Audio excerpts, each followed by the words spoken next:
नंबी नारायणन भारतीय अंतरिक्ष अनुसंधान संगठन इसरो के एक मेधावी वैज्ञानिक जिन्होंने देश में लिक्विड फ्यूल रॉकेट तकनीक लाने में अहम भूमिका निभाई थी, जो क्रायोजेनिक रॉकेट इंजन प्रोग्राम के प्रभारी थे। उन्हीं नंबी नारायणन को 1994 में फर्जी जासूसी मामले में फंसाकर जेल में प्रताड़ित किया गया था।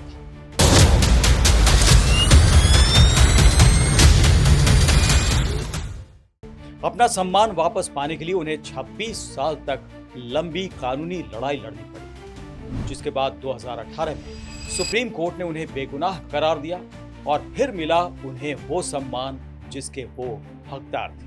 नमस्कार, आप देख रहे हैं केके अनफिल्टर्ड। मैं हूं करुण कुमार। अपने इस एपिसोड में हम आपको बताने जा रहे हैं कैसे भारत के एक होनहार वैज्ञानिक को एक बड़ी साजिश में फंसाकर देश के रॉकेट प्रोग्राम, खासकर क्रायोजेनिक प्रोग्राम को करीब 10 साल पीछे कर दिया गया। साजिश की सभी कड़ियों को जोड़ें और पूरे घटनाक्रम के बारे में आपको विस्तार से बताएं। उससे पहले ये जानना जरूरी है कि क्रायोजेनिक इंजन आखिर होता क्या है, इसका महत्व क्या है। तब आप सहज अनुमान लगा सकेंगे कि भारत को कितना बड़ा नुकसान पहुंचाया गया। क्रायोजेनिक इंजन एक ऐसा रॉकेट इंजन होता है जो बहुत ठंडे लिक्विड ईंधन यानी क्रायोजेनिक ईंधन का इस्तेमाल करता है। इसमें लिक्विड हाइड्रोजन करीब -253 डिग्री सेल्सियस और लिक्विड ऑक्सीजन करीब -183 डिग्री तापमान में रखा जाता है। इतने कम तापमान पर भी इन गैसों को तरल यानी लिक्विड रूप में रखा जाता है। इन दोनों तरल ईंधन के मिलने और जलने पर बहुत ज्यादा ऊर्जा पैदा होती है, जिससे रॉकेट को भारी उपग्रह को उठाने की ताकत मिलती है। इसलिए क्रायोजेनिक इंजन की मदद से रॉकेट आसानी से भारी उपग्रहों को भी ऊंची कक्षा यानी ऑर्बिट्स में स्थापित कर सकता है।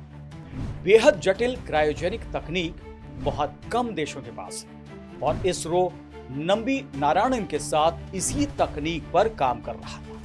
अपना क्रायोजेनिक इंजन न होने के चलते भारत को अपने भारी उपग्रहों को लॉन्च करने के लिए यूरोप के एरियन स्पेस या फिर रूसी रॉकेट पर निर्भर रहना पड़ता था, जिसमें एक उपग्रह की लॉन्चिंग पर 600 करोड़ से लेकर 1000 करोड़ रुपए तक खर्च हो जाते, जबकि खुद के क्रायोजेनिक इंजन के प्रयोग से ये खर्च आधे से भी कम हो जाता।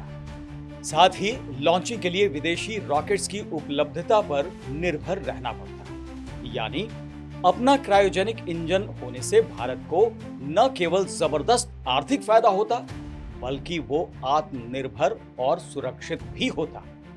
अब आप आसानी से समझ पाएंगे कि नंबी नारायणन को फंसाने की साजिश क्यों रची गई। 12 दिसंबर 1941 को जन्मे नारायणन इसरो के क्रायोजेनिक रॉकेट इंजन प्रोग्राम के प्रभारी थे। उन्होंने तिरुवनंतपुरम के इंजीनियरिंग कॉलेज से एमटेक की पढ़ाई पूरी की और फिर नासा फेलोशिप हासिल कर 1969 में न्यू जर्सी के प्रिंसटन यूनिवर्सिटी से 10 महीने के रिकॉर्ड समय में रासायनिक रॉकेट प्रोपल्शन में अपना मास्टर्स कार्यक्रम पूरा किया। अमेरिका में नौकरी का ऑफर ठुकराकर नारायणन लिक्विड प्रोपल्शन में मास्टरी हासिल कर भारत लौट आए। उस समय भारतीय रॉकेट सॉलिड प्रोपल्शन पर ही निर्भर था। 1970 के दशक में जब एपीजे अब्दुल कलाम की टीम सॉलिड मोटर्स पर काम कर रही थी, तब नंबी नारायणन ने लिक्विड ईंधन रॉकेट टेक्नोलॉजी की शुरुआत की। इसरो के तत्कालीन अध्यक्ष सतीश धवन और उनके बाद अध्यक्ष बने यूआर राव ने नारायणन को काफी प्रोत्साहित किया। परिणाम स्वरूप नारायणन ने लिक्विड प्रोपल्शन मोटर विकसित किए, जो भविष्य के अंतरिक्ष कार्यक्रम के लिए मील का पत्थर साबित हुए। 70 के दशक के मध्य में 600 किलो के थ्रस्ट इंजन का निर्माण किया और बाद में इससे बड़े इंजनों पर काम किया। 1992 में भारत ने क्रायोजेनिक ईंधन वाला इंजन विकसित करने और ऐसे 2 इंजनों की टेक्नोलॉजी सहित खरीद के लिए रूस के साथ एक समझौते पर हस्ताक्षर किया। लेकिन रूस, जो कुछ समय पहले तक सोवियत संघ था, उसका विघटन हो चुका था और विघटन के बाद कमजोर हो चुका था। उसने अमेरिका के दबाव में भारत को तकनीक देने से इनकार कर दिया। तब भारत ने बिना तकनीक ट्रांसफर के 4 क्रायोजेनिक इंजन बनाने का वैश्विक टेंडर जारी किया और फिर रूस के साथ एक नया समझौता किया। अब यहां समझने वाली बात यह है कि क्रायोजेनिक तकनीक के मामले में नंबी नारायणन सबसे अहम भूमिका निभा रहे थे, जो क्रायोजेनिक प्रोजेक्ट के डायरेक्टर थे। विदेशी ताकतों को यह महसूस होने लगा कि भारत बहुत जल्द क्रायोजेनिक इंजन हासिल कर लेगा और फिर शुरू हो गया पर्दे के पीछे से पूरा खेल।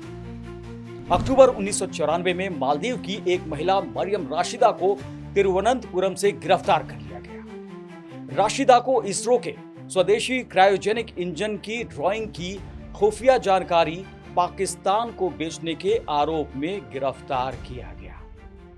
अगले ही महीने तिरुवनंतपुरम में ही नारायणन समेत 2 वैज्ञानिकों डी शशि कुमारन और डिप्टी डायरेक्टर के चंद्रशेखर को अरेस्ट कर लिया गया। इसके अलावा रूसी स्पेस एजेंसी के एक भारतीय प्रतिनिधि एस.के. शर्मा, एक लेबर कॉन्ट्रैक्टर और राशिदा की मालदीव के दोस्त फौजिया हसन को भी गिरफ्तार किया गया। इन सभी पर पाकिस्तान को इसरो रॉकेट इंजन की सीक्रेट जानकारी और कुछ अन्य जानकारी दूसरे देशों को देने के आरोप लगाए गए थे। केरल पुलिस और इंटेलिजेंस ब्यूरो ने मिलकर इस मामले की जांच की। नारायणन को 50 दिनों तक जेल में रखा गया और शारीरिक मानसिक यातनाएं दी गई। मामला सनसनीखेज होने के चलते 1996 में जांच का काम सीबीआई को सौंप दिया गया। सीबीआई ने इस केस की गहराई से जांच की और इस जांच में यही निकला कि पूरा केस फर्जी और बनावटी था। इसमें कोई ठोस सबूत नहीं मिले और सीबीआई ने केस बंद करने की सिफारिश की। 1998 में सुप्रीम कोर्ट ने नंबी नारायणन के खिलाफ सभी आरोपों को खारिज करते हुए उन्हें पूरी तरह निर्दोष घोषित किया। केरल पुलिस के कुछ अधिकारियों पर झूठा केस बनाने और बिना सबूत के गिरफ्तारी के आरोप लगे। शुरुआती जांच में शामिल इंटेलिजेंस ब्यूरो की भूमिका पर भी सवाल उठे।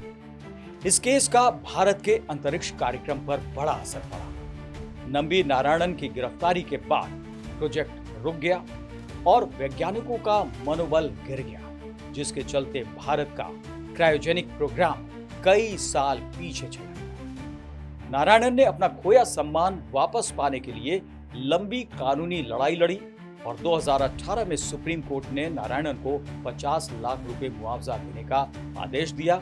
साथ ही जिन लोगों ने गलत तरीके से केस बनाया उनकी भी जांच के निर्देश दिए। हालांकि 1998 में सुप्रीम कोर्ट से सभी मामले खारिज होने के बाद भी नंबी नारायणन अंतरिक्ष मिशन से पूरी गंभीरता से जुड़े रहे और PSLV के विकास में अहम भूमिका निभाई। भारतीय अंतरिक्ष कार्यक्रम में उनके महत्वपूर्ण योगदान को देखते हुए 2019 में उन्हें पद्म भूषण से सम्मानित किया गया। नंबी नारायणन पर एक फिल्म भी बनी है, रॉकेटरी द नंबी इफेक्ट। 2022 में आई इस फिल्म में नंबी नारायणन का किरदार माधवन ने निभाया है। इसी तरह के वीडियो देखने के लिए आप हमारे चैनल KK अनफिल्टर्ड को जरूर सब्सक्राइब करें। नमस्कार।